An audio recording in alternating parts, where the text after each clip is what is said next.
में हर चीज की आवश्यकता होती है, कब क्या आवश्यकता होती है, किस ढंग से करना होता है, उस ढंग से की जाती है। अब ये कह दिया जाए मैं पैदा हुआ था तो उसी दिन से पत्रकारिता करने लगता तो नहीं होगा।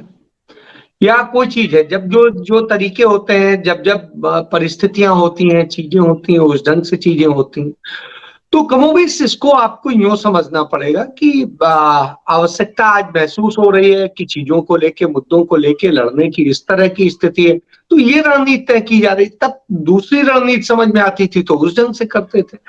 और आप ये देखिए ना कि कोई ऐसा बड़ा कोई वो नहीं हो गया कि हाँ जिसमें कह दें कि हाँ कुछ बहुत खो गया। यदि खोया है तो उसके पीछे बहुत सारी वजहें हैं। 10 साल सत्ता में कांग्रेस पार्टी रही थी, सत्ता में रहने के बाद में तमाम सारे नाराजगी थी, तमाम तरह से नैरेटिव खड़ा किया गया था, भ्रष्टाचार को लेके, दूसरी चीजों को लेके, इस तरह से, जिनमें खुद ही उस भारतीय जनता पार्टी की सरकार के ही दौरान सब में कांग्रेस का कोई लीडर नहीं उसमें पाया गया, और सब में तमाम केसेस में ये तक कह दिया गया कोर्ट में कि इसमें तो कोई था ही नहीं, हमारा अनुमान था। तो अनुमान के आधार पे आप घोटाले बता रहे थे, अनुमान के आधार पे चीजें कर रहे थे। तो ये बहुत सारी चीजें, तो एक उस समय का एक माहौल बना था, उस ढंग से वोटिंग हुई थी। उसके बाद में जिन दिनों राहुल गांधी राष्ट्रीय अध्यक्ष थे, उन दिनों भी 2019 का इलेक्शन हुआ, उसके पहले विधानसभाओं के चुनाव हुए, कांग्रेस ने तमाम राज्यों में जीत भी दर्ज की। उसके बाद में आगे बढ़ी, सीटें 2019 में भी बढ़ी। हाँ, जो अपेक्षा थी उस ढंग से नहीं हुआ, लेकिन 12 करोड़ वोट तो पाए ना। तो वो सारी चीजें खड़ी हैं, और कांग्रेस का जो अपना कैडर है वो अपना खड़ा हुआ, तो उस ढंग से था। आज लगता है कि नहीं, आज की स्थितियां बदल गई हैं, अब आपको इस तरह से लड़ना पड़ेगा। तो एक वो सोचा जा रहा है, जो आएगा आएगा, नहीं आएगा नहीं आएगा। यह भी है एक चीज, को ये बाध्यता तो है नहीं किसी पे, हर कोई अपनी पार्टी है, और तमाम क्षत्रप अपने अपने ढंग से चाहते हैं, अपनी वो चाहते हैं। कांग्रेस राष्ट्र के लिए लड़ रही है, राष्ट्र की बात करती है। क्षेत्रीय पार्टियां अपने सिर्फ क्षेत्रीय और अपने निजी स्वार्थों को देख करके, और अपने जातिगत गणित और दूसरी चीजों को केंद्रित करते हैं, तो वो है। तो ये सारी चीजें टकराएंगी, निश्चित रूप से टकराएंगी। और उन सब स्थितियों में कहां पर बीच की बात बनती है, किनके साथ बनती है, वो चीजें सामने आएंगी। तो मुझे लगता है कि ठीक है, सही दिशा में चल रहा है, चीजें हैं। लोकतंत्र में कभी जब खराब अध्याय नहीं आएगा तो आपको अच्छा अध्याय कैसे अच्छा लगेगा। तो ये चीज है। यदि श्रीमती इंदिरा गांधी ने आपातकाल नहीं लगाया होता तो आप आपातकाल को और अघोषित आपातकाल का अंतर कैसे कर पाते। आज की स्थितियां हैं, आज तमाम सारे लोग कहते हैं कि इंदिरा जी का तो आपातकाल फिर भी एक सीमित दायरे में था, ये तो आज इतना ज्यादा है कि इतना तो सोच भी नहीं सकते थे। तो वो भी सारी चीजें हैं। तो इस दृष्टिकोण से मैं समझता हूं कि बहुत बेहतर तरीके से चीजें आगे बढ़ रही हैं, सकारात्मक सोच बढ़ रही है। एक प्रकार से एक समान तमाम चीजों पे विचार भी बन रहे हैं, तमाम में नहीं बन रहे हैं। वक्त आने पे देखते हैं कितना बनेगा कितना नहीं बनेगा, लेकिन इसके नतीजे बहुत अच्छे होंगे, यह मैं मानता हूं। जी, मैं समझता हूं कोई नुकसान नहीं होगा। अब कांग्रेस का आप क्या कर लेंगे, जहां पे कांग्रेस खड़ी है इससे नीचे तो जाने वाली नहीं है, इससे ऊपर ही आएगी। इससे ऊपर 4 सीट आएगी, 10 सीट आएगी, 100 सीट आएगी, 200 सीट आएगी, अलग विषय। सबसे बड़ी बात है, नुकसान जो होगा उन्हीं पार्टियों को होगा जो साथ नहीं आएंगे, नंबर 1, वो खत्म हो जाएंगी। नंबर 2, इस देश की जनता को होगा, वो बर्बाद हो जाएगी, और बर्बाद हो चुकी है और बर्बाद हो जाएगी। इस देश की का एजुकेशन सिस्टम पूरा अभी भी कोलैप्स हो रहा है, और ज्यादा हो जाएगा। जो डेमोक्रेसी की सोच रखते हैं हमारे आप जैसे जो भी लोग हैं, उन सब की अपनी जो है पूरी लड़ने की क्षमता खत्म हो जाएगी, मरने लगेंगे, हो जाएगा। तो नुकसान कांग्रेस को नहीं होगा। कांग्रेस का क्या जाना है, जाना हमारा आपका है, जाना है उनका, और जाना है बहुत जो छोटी पार्टियां हैं, जो क्षेत्रीय पार्टियां हैं, चाहे सपा हो, बसपा हो, ये हो, ये अभी थोड़ी सी गुलामी कर रही हैं, फिर पूरी तरह गुलाम बन के रहेंगी, नहीं तो खत्म कर दी जाएंगी। तो इससे आप समझिए कांग्रेस का जो है, कांग्रेस की जो विचारधारा है या कांग्रेस से जो जुड़े लोग हैं, उनकी सीमित एक संख्या आज की डेट में रह गई है, वो संख्या मुझे नहीं लगता अब इससे कम होने जा रही है, क्योंकि जो कांग्रेस के साथ में आज के वक्त में जुड़ा है वो वही व्यक्ति जुड़ा है जो अपना सब कुछ त्यागना चाहता है, सब कुछ लड़ने के लिए कुर्बान करना चाहता है। तो उतना ही आदमी उनके पास आज बचा है जो लड़ सकता है उनके लिए। जिनको कुछ चाहिए था वो इधर उधर भाग गए।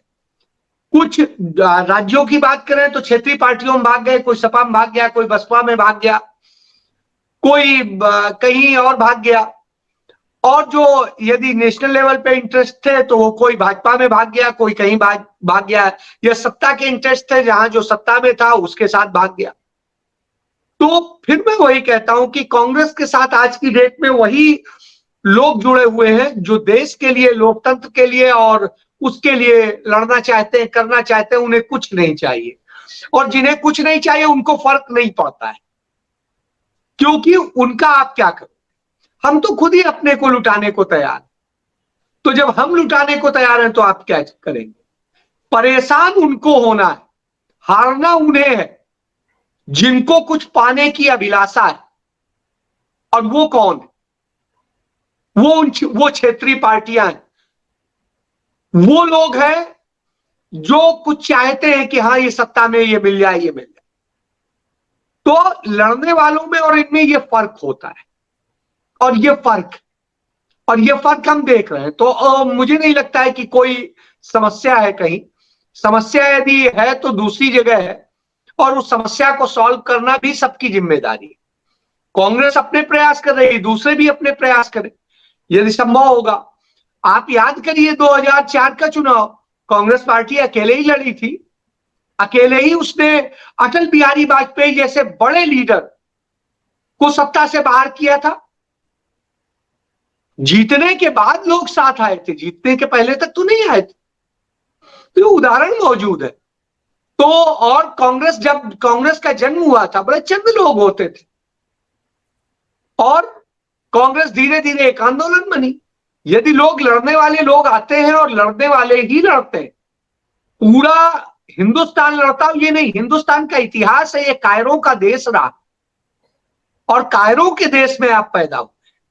जिस देश में शक भी आए, हूण भी आए, क्या कहते हैं, दूसरे और मिडिल ईस्ट से आए, दूसरे और तमाम सारे आक्रांत आए, और उन्होंने अपने गुलामों को यहां शासन सौंप दिया। इब्राहिम लोदी जाते जाते अपने गुलाम को सौंप गया, और गुलामों ने हमारे ऊपर सैकड़ों साल शासन किया। हाँ, तो आप इससे समझ सकते हैं। नहीं, सुन लीजिए। एक बात ऐड ऑन करना चाह रही थी आप। ना, मैं बाद में ऐड करूंगा, पहले मेरी बात को पूरा करें। तो सबसे बड़ी चीज यह है कि जहां गुलामों के हम सत्ता को स्वीकार, उनके चरणों को धुल के पीने वाले लोग रहे हो, तो लड़ने वाले लोग तब भी थे और आज भी हैं। तब भी बड़े चंद थे, अब भी हैं। देश की आजादी की लड़ाई 0.7% लोगों ने लड़ी थी, 0.7% लोगों ने, इस देश ने नहीं लड़ी थी। फिर सुन लीजिए, 0.7% लोगों ने लड़ी थी, और वो कांग्रेस की अगुवाई में लड़ी गई थी। तो इसलिए मैं नहीं समझता हूं आज जब लोकतंत्र की लड़ाई लड़ी जा रही है तो चंद लोग ही लड़ेंगे, बाकी सब गुलामी करेंगे। जी, अब सवाल मेरा सवाल ये था सर कि वो तो इतिहास है, लेकिन आज कांग्रेस के ओबीसी लीडर्स को अगर देखा जाए तो क्या वो अपने प्रेजेंट में कुछ ऐसा लिख पाएंगे? क्योंकि इस वक्त देश में विपक्ष का जो माहौल खास तौर से ओबीसी को लेकर के चल रहा है, और जो धर्म की काट निकालने की कोशिश की जा रही है विपक्ष द्वारा, क्या आपको ऐसे वो लीडर्स दिखाई देते हैं इस वक्त कांग्रेस में जो ओबीसी के मुद्दे को बड़े तौर पे सामने रख सके? अभी हाल ही में आपने देखा भी होगा, कुछ प्रेस कॉन्फ्रेंसेज हुई थी जिसमें ओबीसी लीडर्स को बिठाया गया और उन्होंने अपनी बातें सामने रखी थी। लेकिन कितने ऐसे आप स्ट्रॉन्ग चेहरे देख पाते हैं कांग्रेस में जो ओबीसी की बात को स्ट्रांगली सामने रख के उस धर्म को काट पाएंगे? मैं इस पे एक चीज पे जाऊंगा। सीपी राय साहब ने कहा था कि कांग्रेस के कई जगह क्षेत्रीय लीडर्स हैं और वो अपना, तो स्वाभाविक सी बात है, कांग्रेस राष्ट्रीय स्तर पे कोई जातीय धर्म की राजनीति नहीं करती। क्षेत्रीय लेवल पे जो लीडर्स होते हैं वो अपने अपने ढंग से अपनी बातें करते हैं। लेकिन कांग्रेस पार्टी ने एक इतिहास रचा कि कांग्रेस पार्टी ने अपने अधिवेशन में पास किया कि हम अपनी जो पूरा संगठन है और सारी चीजें हैं उनमें किस तरीके से उनके लिए ओबीसी के लिए एक व्यवस्था करेंगे, अल्पसंख्यकों के लिए व्यवस्था करेंगे। और ये पहली बार हिंदुस्तान के इतिहास में किसी राजनीतिक पार्टी ने किया जिसने महिलाओं और उसके अलावा तमाम जातियों और तमाम जो मेरे पिछड़ी सवाल का जातियां हैं, जवाब धर्म आपके पास है क्या? और उनके लिए उसने आरक्षण की व्यवस्था की। तो ये इकलौती कांग्रेस पार्टी है। ठीक है और राय साहब, उसने इसका सवाल का जवाब प्लीज आप दीजिए। सामाजिक न्याय के सिद्धांत को वो किया, तो निश्चित रूप से एक अच्छी बात है। यदि जी कुछ सर। उसका नतीजा आएगा तो अच्छा, नहीं आएगा तो अच्छा। हम काहे को परेशान हो, हमारा काम है लोकतंत्र के लड़ना, लड़ना ही चाहिए बस। और आप हमसे जुड़े रहने के लिए सब्सक्राइब करें YouTube पर, फॉलो करें Twitter पर और लाइक करें Facebook पर। और ज्यादा जानकारी के लिए आपको टाइप करना होगा सिर्फ न्यूज नशा।